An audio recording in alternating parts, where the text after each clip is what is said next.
नमस्कार साथियों, SL classes study point के इस ऑनलाइन प्लेटफॉर्म पर आप सभी का हार्दिक स्वागत है, अभिनंदन। जैसा कि आपको पता है कि अपना जो टॉपिक चल रहा था वो जीवों के वर्गीकरण के बारे में चल रहा था और जीवों के वर्गीकरण के अंदर आज अपन वर्गीकरण के ऊपर विस्तृत चर्चा करने वाले। किसके ऊपर?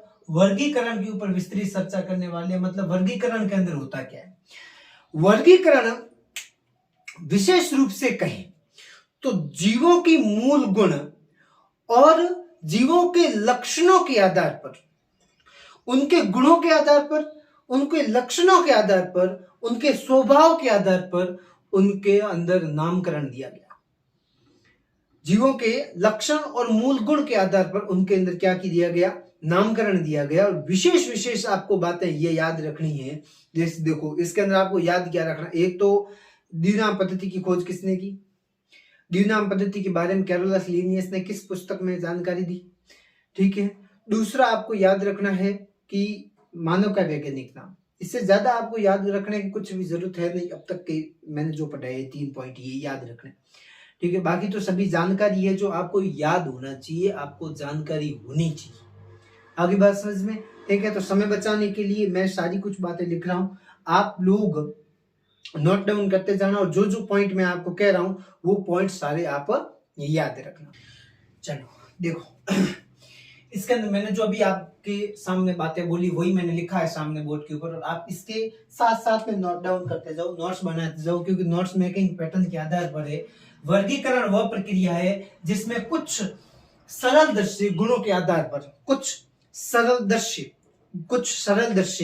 गुणों के आधार पर जीवों को सुविधाजनक समूहों में वर्गीकृत किया जा सकता है।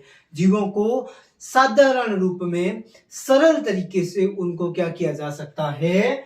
वर्गीकृत किया जा सकता है। एक मतलब उसको पहचान, मतलब सही तरीके की पहचान जीव की। आगे बात समझ में? जैसे कि 4 पैर वाले जितने भी जानवर है वो कहीं ना कहीं एक साथ में एक गुण उनके अंदर होता है। ठीक है। तो उनके अंदर इसलिए वो 4 पैर होते हैं।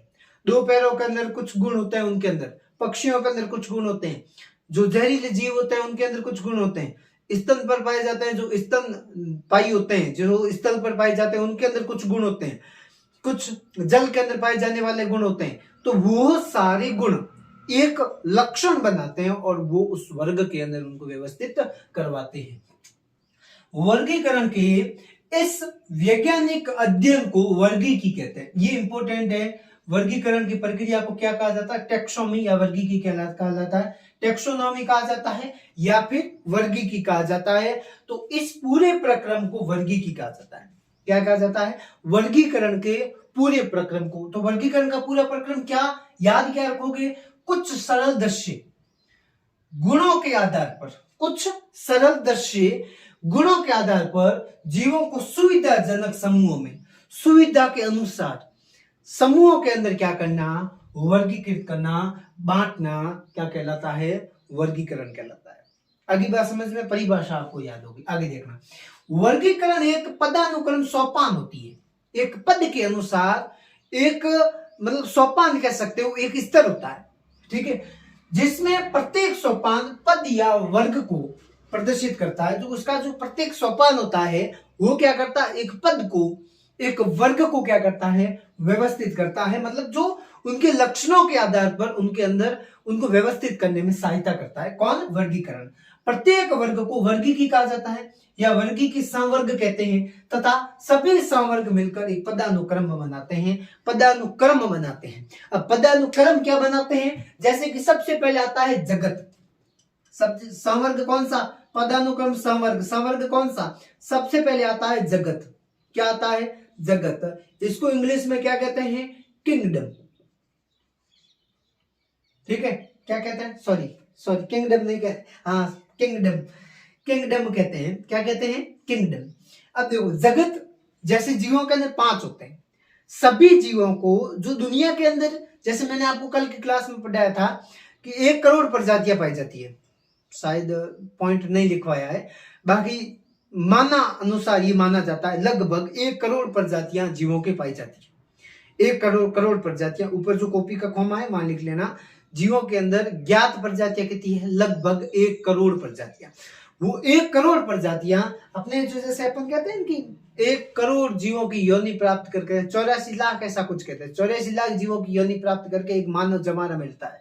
और इस मानव जमाने को तुम ऐसे खराब मत कर प्यारे, ऐसे खराब मत कर। तो जगत, 5 जगत होते हैं, Monera, Protista, fungi, Plantae, animalia. कितने जगत होते हैं?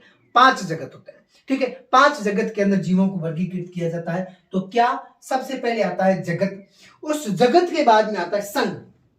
क्या आता है? संघ। संघ, ठीक है, इस संघ के अंदर, जगत के अंदर आ गए, सभी जीवों को अलग अलग जगत के अंदर बांट दिया। कैसे बांटा है वो अपन कल की क्लास में एक बढ़िया सारणी बनाएंगे, और सारणी के अंदर मैं आपको समझा दूंगा। जगत, उसके बाद में संघ। ठीक है, संघ जिसको इंग्लिश में कहते हैं फिल्म। क्या कहते हैं? फिल्म कहते हैं। उसके बाद में, संघ के बाद में आता है वर्ग, जिसको क्या कहते हैं? क्लास। इंग्लिश में क्या कहते हैं? क्लास। वर्ग के बाद में साथियों आता है गण। क्या आता है? गण। और इसको इंग्लिश में कहा जाता है ऑर्डर। क्या आता है? क्या कहा जाता है? ऑर्डर। ऑर्डर की स्पेलिंग सही है? सही है शायद। ठीक है, ऑर्डर। ऑर्डर के बाद में आता है कुल। क्या आता है? कुल, जिसको अपन कहते हैं फैमिली। क्या समझा रहे हो? 2 मिनट रुक जाओ, सारी बातें क्लियर करता हूं। कुल के बाद में आता है वंश। क्या आता है? वंश। और वंश के बाद में आता है जाति। क्या आता है? जाति। तो कुल और वंश, वंश के बाद में आता है जाति। वंश को इंग्लिश में कहते हैं जीनस। क्या कहते हैं? जीनस। ठीक है, और जाति को इंग्लिश में कहते हैं स्पीसीज। स्पीसीज, ठीक है, आदि। ये प्रक्रम इसके अंदर रहता है। इस तरीके से इनको क्या किया जाता है? बांटा जाता है। जाति पौधों और जंतुओं दोनों में, सब में क्या होती है? मिलती जुलती होती है।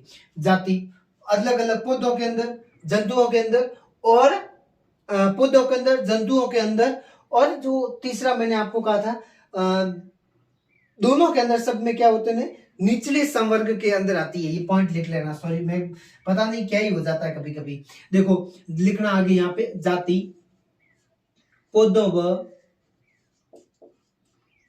व जंतुओं में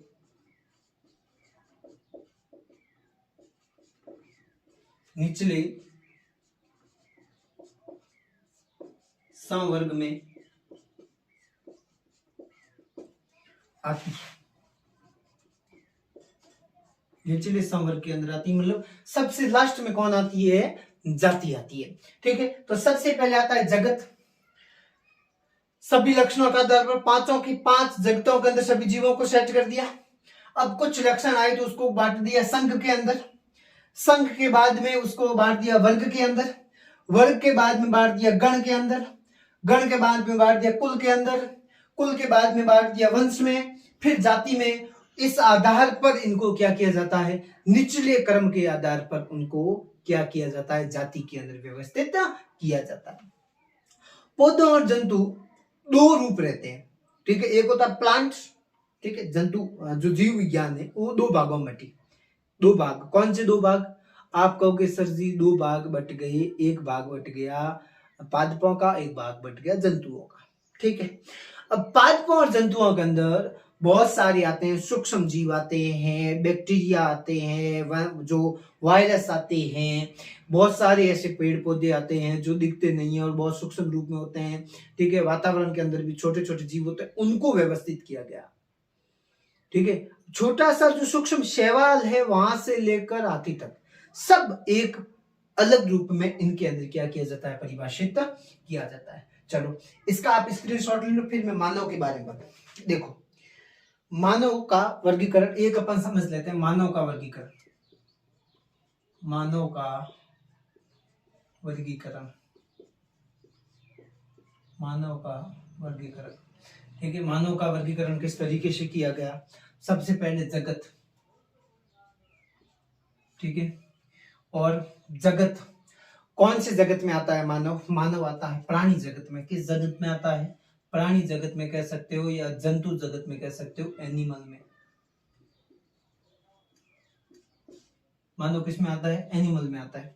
ठीक है, नहीं सर साधन होवे फॉर्चून में आवे और नहीं होवे पाड़ो दुआ वो नहीं रहना लायक हो। जगत कौन से में आता है? प्राणी जगत में आता है। कौन से में आता है? प्राणी जगत में। प्राणी के बाद में आता है संघ। संघ कौन से में आता है? कॉर्डेटा संघ में आता है। नाम दिया जाता है अलग अलग। संघ कौन सा? संघ कॉर्डेटा। कॉर्डेटा संघ में बहुत सारे जानवर आते हैं, ठीक है, मानव के अनुसार जो लक्षण है उनके आधार पर, ठीक है, जैसे बंदर है, ठीक है। उसके बाद में वर्ग। वर्ग किस में आता है? स्तनपायी वर्ग में आता है। कौन से वर्ग में आता है? स्तनपायी वर्ग के अंदर आता है। स्तनपायी मतलब स्तर पर रहता है। किस वर्ग के अंदर आता है? स्तनपायी वर्ग 3। जलीय वर्ग, जल, स्तन और एक और रहता है जल, स्तन और जहरीला, 3 वर्ग रहते हैं। तो ये किस वर्ग में आता है? स्तनपायी। गण प्राइमेटा। गण प्राइमेटा कौन सा गण में आता है? प्राइमेटा। गण केड़ो होता है? देवगण। अरे वो वाला गण नहीं रहना लायक हो। गण ये होता है, ये इसके अंदर संघ के वर्ग के बाद में आता है गण। देखो जैसे अपने यहाँ पे अलग अलग जातियों में बढ़ जाता है।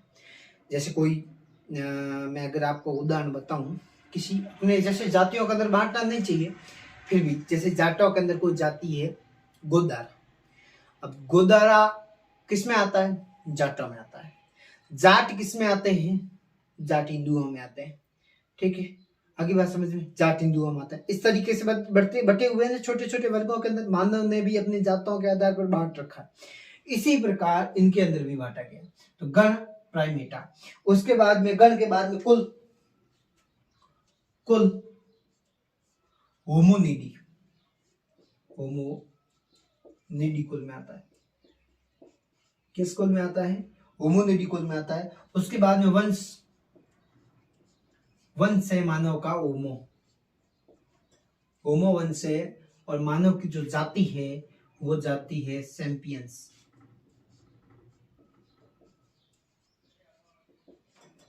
आप कहोगे सर जी ये जरूरत क्यों पड़ी? जरूरत क्यों पड़ी? तो मानव का अपन मानव कहते हैं, ठीक है, हिंदी में मानव कहते हैं, अपनी लैंग्वेज में मिनक ही कहते हैं, आदमी कहते हैं, ठीक है। मिनक और आदमी में तो 2 ही आ सकते हैं। आदमी कहते हैं, आदमी तो हम जो कहे वहां भाई मोटिया के बारे में बात करें, ठीक है। मिनक कह रहे तो अभी मोटिया के बारे में बात करें। मानव कह दी, अब मानव के अंदर स्त्री भी आती है, पुरुष भी आते हैं, बच्चे भी आते हैं, बच्चियां भी आती हैं, मानव में सारे आते हैं। तो उनको एक स्तर के रूप में व्यवस्थित करने के लिए, एक नाम में व्यवस्थित करने के लिए फिर अपन क्या पढ़ते हैं? उनके नाम के आधार पर पढ़ते हैं कि भाई उसको स्त्री कह दिया, पुरुष कह दिया। इसमें डेरा कंफ्यूज हो जाता है। तो वैज्ञानिकों का बड़ा सम्मेलन है, उस वैज्ञानिकों के बड़े सम्मेलन के अंदर ये चीज समझ में नहीं आती, इसलिए फिर उसका क्या किया गया? एक नाम दिया गया कि भाई मानव बैठा है तो उसको क्या कहेंगे? होमो सैपियंस कहेंगे। क्या कहेंगे? होमो सैपियंस कहेंगे। अब आप कहोगे सर जी हम याद कैसे रखें? खेजड़ी है, खेजड़ी के ऊपर खेजड़ी का वैज्ञानिक नाम लिख दो। नमक के डब्बे के ऊपर NaCl लिख दो। ऊंट है आपके घर के अंदर, ऊंट के ऊपर कैमेल ड्रोमेडेरियस लिख लो, ठीक है। सिनेरिया प्रोसोपेरियस लिख दो उसके ऊपर, खेजड़ी के ऊपर। तो ऐसे ऐसे चिंकारा, जो आपके अगर कहीं वन के अंदर है तो चिंकारा के ऊपर जाके खींच के पकड़ के, उस मानवत खींच के पकड़ के उसके ऊपर लिख लो। क्या लिख लो? उसके ऊपर लिख लो गजेला। गजेला गजेला बनेटी, गजेला गजेला कहा जाता है उसका वैज्ञानिक नाम। तो ये मतलब उसके ऊपर लिख लो तो आपको आराम से समझ में आ जाएगा, ठीक है। तो इस तरीके से उनको आप समझना इस रूप में आसान होता है। जैसे कि दुनिया के अंदर कहीं बैठक हो रही है तो उस बैठक के अंदर समझना आसान रहता है, एक भाषा को समझना आसान रहता है, उसके लिए क्या किया गया? वैज्ञानिक नाम दिया गया, ठीक है साथियों। मैंने कोशिश की है कि आपको अच्छा समझाने की कोशिश करूं, पूरा समझाने की कोशिश करूं। फिर भी कुछ अगर मिस्टेक हो जाए तो आप अपने स्तर पर देख लेना, समझ लेना। वीडियो को बढ़िया पॉज करना, पीछे घुमाना और धीरे से समझना, भगाना मत वीडियो को। और एक बार पुनः देखना तो आपको समझ में आ जाएगा। और कैसी लगी क्लास कमेंट के अंदर जरूर राय देना। मिलते हैं अगली क्लास में, अगली वीडियो में इसी टॉपिक के साथ में। तब तक के लिए राम राम, जय हिंद।